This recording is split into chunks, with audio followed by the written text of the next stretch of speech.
All right, I got cut off. Sorry. Technology is awesome, so I'm not going to stop. I'm just going to make another video. We only have a few things left. We stopped with checks and balances. Just make sure you know a few examples. What are checks on the president? Senate ratifies and Senate approves. What are some checks on Congress?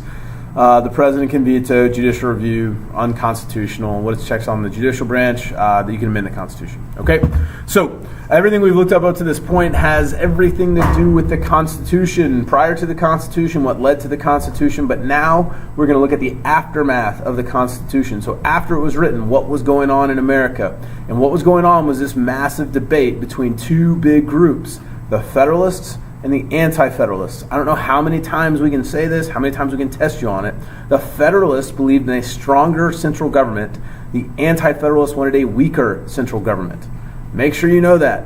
The Federalists wrote a bunch of papers. So did the Anti-Federalists, but they lost, so we don't talk about it. The Federalists wrote a bunch of papers outlining why the Constitution was great.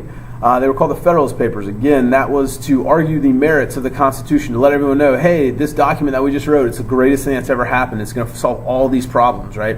And the two things that or the two papers that you really need to know are 10 and 51. And 10 deals with factions. Madison said factions were a huge problem. Why? Because factions inevitably just killed anyone that didn't agree with them. And the largest faction would kill everyone else. That was bad. We did not want that. So what Madison does is he writes a paper about how the Constitution can solve this problem of factions. Understand, we can't get rid of factions. That's impossible. So what do? We have to control them.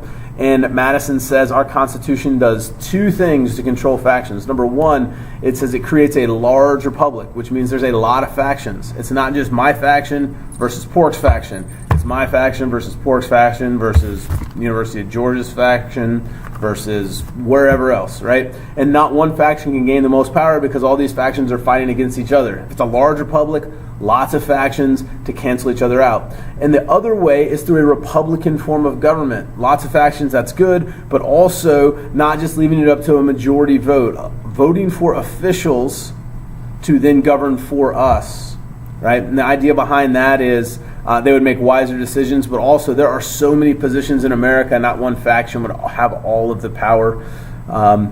And this bleeds right into Federalist Paper 51 because if there are so many offices, but all those offices have different powers. Federalist Paper 51 deals with this thing we call separation of powers. And it was written to argue that, hey, we're not going to have that strong of a federal government because the separation of powers, they're going to keep checking each other. Right? So Federalist Paper 51 is about separation of powers. And that's pretty much all you need to know about that. So Federalists versus Anti-Federalists, 10 months of debate, and the Federalists wrote all these papers. They used so many quills. There's a quill shortage in America. It was terrible. And they lost.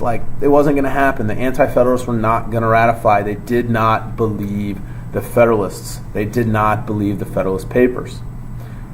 This was not good. Obviously, we have a Constitution, and you need to know why. The reason we have a Constitution is because the Anti-Federalists said, we will ratify your document if you promise a Bill of Rights. So why do we have a Constitution? Because the Anti-Federalists ratified it with the promise of a Bill of Rights. There's a lot of different ways to look at it. What group led to a swift adoption? Remember, swift, this is quick. We had 10 amendments in 4 years. Since then, we've had 17. So since 1791, we've had 17 amendments. The first 4 years of our country's existence, though, we passed 10.